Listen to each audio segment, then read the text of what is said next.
Praise the lord. ప్రభు అయిన యేసుక్రీస్తు నామం పేరట మీ అందరికీ నా శుభములండి.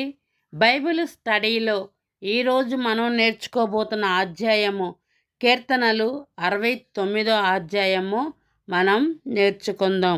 దేవా, జలములు నా ప్రాణము మీద పొర్లుచున్నవి, నన్ను రక్షింపుము. నిలయక ఇవ్వని అగాధమైన దొంగ ఊబిలో నేను దిగిపోవుచున్నాను. అగాధ జలములలో నేను దిగబడి ఉన్నాను. వరదలు నన్ను ముంచివేయుచున్నవి. నేను మొర్ర పెట్టుట చేత అలసి ఉన్నాను. నా గొంతుక ఎండిపోవును. నా దేవుని కొరకు కనిపెట్టుట చేత నా కనులు క్షీణించిపోయెను. నిర్నిమిత్తముగా నా మీద పగపట్టువారు నా తల వెంట్రుకల కంటే విస్తారముగా ఉన్నారు. అబద్ధమును బట్టి నా శత్రువులై నన్ను సంహరింపగోరువారు అనేకులు. నేను దోచుకొనిన దానిని నేను ఇచ్చుకొనవలసి వచ్చెను. దేవా, నా బుద్ధిహీనత నీకు తెలిసే ఉన్నది. నా అపరాధములు నీకు మరుగైనవి కాదు. ప్రభువా, సైన్యములకు అధిపతియగు యెహోవా, నీ కొరకు కనిపెట్టుకొను వారికి నా వలన సిగ్గు కలగనీయకము. ఇజ్రాయేలు దేవా, నిన్ను వెతుకు వారిని నా వలన అవమానము నొందనీయకము. నీ నిమిత్తము నేను నింద నొందిన వాడనైతిని. నీ నిమిత్తము సిగ్గు నా ముఖమును కప్పెను. నా సహోదరులకు నేను అన్యుడనైతిని. నా తల్లి కుమారులకు పరుడనైతిని. నీ ఇంటని గూర్చిన ఆసక్తి నన్ను భక్షించుచున్నది. నిన్ను నిందించిన వారి నిందలు నా మీద పడి ఉన్నవి. ఉపవాసముండి నేను కన్నీరు విడవగా అది నాకు నిందాస్పదమాయెను. నేను గోనె పట్ట వస్త్రముగా కట్టుకొనినప్పుడు వారికి హాస్యాస్పదమైతిని. గుమ్మములలో కూర్చుండువారు నన్ను గూర్చి మాటలాడుకొందురు. త్రాగుబోతులు నన్ను గూర్చి పాటలు పాడుదురు. యెహోవా, అనుకూల సమయమున నేను నిన్ను ప్రార్థించుచున్నాను. దేవా, నీ కృప బాహుల్యమును బట్టి, నీ రక్షణ సత్యమును బట్టి నాకుత్తరమిమ్ము. నేను దిగిపోకుండా ఊబిలో నుండి నన్ను తప్పించుము. నా పగవారి చేతిలో నుండి, అగాధ జలములో నుండి నన్ను తప్పించుము. నీటి వరదలు నన్ను ముంచనీయకము. అగాధ సముద్రము నన్ను మృంగనీయకము. గుంట నన్ను మృంగనీయకము. యెహోవా, నీ కృప ఉత్తమ తత్వము బట్టి నాకు ఉత్తరమిమ్ము. నీ వాత్సల్య బాహుల్యమును బట్టి నా తట్టు తిరుగుము. నీ సేవకునికి విముఖుడవై ఉండుకము. నేను ఇబ్బందులలో నున్నను, త్వరగా నాకుత్తరమిమ్ము. నా యొద్దకు సమీపించి నన్ను విమోచింపుము. నా శత్రువులను చూచి నన్ను విడిపింపుము. నిందను, సిగ్గును, అవమానము నాకు కలిగినని నీకే తెలిసి ఉన్నది. నా విరోధులందరూ నీకు కనబడుచున్నారు. నిందకు నా హృదయము బద్దలాయెను.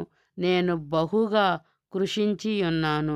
కరుణించు వారి కొరకు కనిపెట్టుకుంటుని గాని ఎవ్వరును లేకపోయిరి. ఓదార్చు వారి కొరకు కనిపెట్టుకొంటిని గాని ఎవ్వరు కానరారైరి. వారు చేదును నాకు ఆహారముగా పెట్టిరి. నాకు దప్పి అయినప్పుడు చిరకును తాగనిచ్చిరి. వారి భోజనము వారికి ఉరిగా నుండును గాక. వారు నిర్భయులై ఉన్నప్పుడు అది వారికి ఉరిగా నుండును గాక. వారు చూడకపోవునట్లు వారి కనులు చీకటి కమ్మును గాక. వారి నడుములు ఎడతెగని వణుకు పుట్టించుము. వారి మీద నీ ఉగ్రతను కుమ్మరించుము. నీ కోపాగ్ని వారిని పట్టుకొనును గాక. వారి పాళ్యము పాడవును గాక. వారి గుడారములలో ఎవడను ఉండకపోవును గాక. నీవు మొత్తిన వానిని వారు తరుముచున్నారు. నీవు గాయపరిచిన వారిని వేదన వివరించుచున్నారు. దోషము మీద దోషము వారికి తగలనిమ్ము. నీ నీతి వారికి ఆనందనీయకము. నీ జీవగ్రంథముల నుండి వారి పేరులు తుడుపు పెట్టుము. నీతిమంతుల పట్టిలో వారి పేరులు వ్రాయకము. నేను బాధపడిన వాడినై వాక్కిల్యపడుచున్నాను. దేవా, నీ రక్షణ నన్ను ఉద్ధరించును గాక. కీర్తనలతో నేను దేవుని నామము స్తుతించెదను. కృతజ్ఞతాస్తుతులతో నేను ఆయనను గణపరచెదను. ఎందుకంటేను కొమ్ములను డెక్కలను గల కోడె కంటేను అది యెహోవాకు ప్రీతికరములు. బాధపడువారు దాన్ని చూచి సంతోషించుదురు. దేవుణ్ణి వెతుకువారులారా, మీ ప్రాణములు తెప్పరిల్లునుగాక. యెహోవా దరిద్రుల మొర ఆలకించుచున్నాడు. ఖైదులలో నుంచబడిన తన వారిని ఆయన తృణీకరించువాడు కాడు. భూమి ఆకాశములు ఆయనను స్తుతించును గాక. సముద్రములను వాటి యందు సంచరించు సమస్తమును ఆయన స్తుతించును గాక. దేవుడు సియోనులో రక్షించును. ఆయన యూదా పట్టణములను కట్టించును. జనులు అక్కడ నివసించెదరు. అది వారి వశమగును. ఆయన సేవకుల సంతానము దానిని స్వతంత్రించుకొనును. ఆయన నామము ప్రేమించువారు అందులో నివసించెదరు. వచనములోని దాని భావము మీరు గ్రహించారా? దావీదు ఎంతగా దేవుని ఆత్మతో నింపబడి దేవుని వలనే అతను మారిపోయినట్లు కూడా ఈ వాక్యములో మనం చూస్తూ ఉన్నాం. అతని శోధనను బట్టి వాటిని బట్టి దేవుడికి ఎంత దగ్గరగా దేవుణ్ణి స్తుతించాడు. అయ్యా, నీ ఒక్కడివే నన్ను ఆదుకునేవాడివి, ఇక్కడ ఎవ్వరు కూడా నన్ను రక్షించేవారు లేరయ్యా. నేను అగాధములో దొంగ ఊబిలో నేను దిగిపోతున్నాను ప్రభువా. నేను మొర్ర పెట్టుట చేత అలసి ఉన్నాను. నా గొంతు ఎండిపోచున్నదయ్యా. దేవుని కొరకు కనిపెట్టుకొని నా కనులైతే క్షీణించుకుపోతున్నాయ్యా.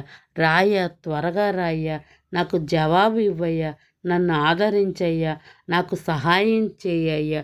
నేను గోనె పట్ట వస్త్రముగా కట్టుకొని వారికి హాస్యాస్పదమునైతిని.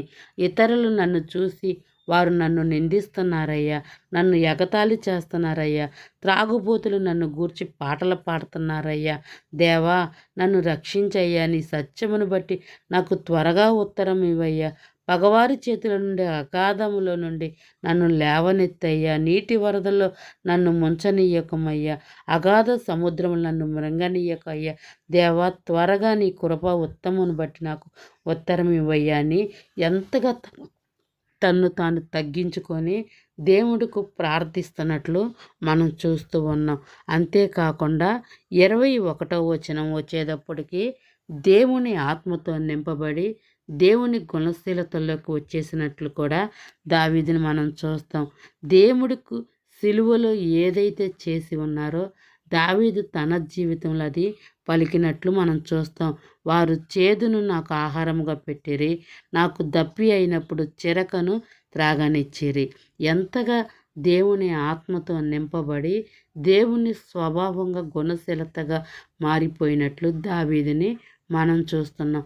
ఈ రోజున మనము కూడా ఆ విధముగా వాక్యముతో ఉతక స్నానం చేస్తూ వాక్యముగా మనము మారవలసి ఉన్నది.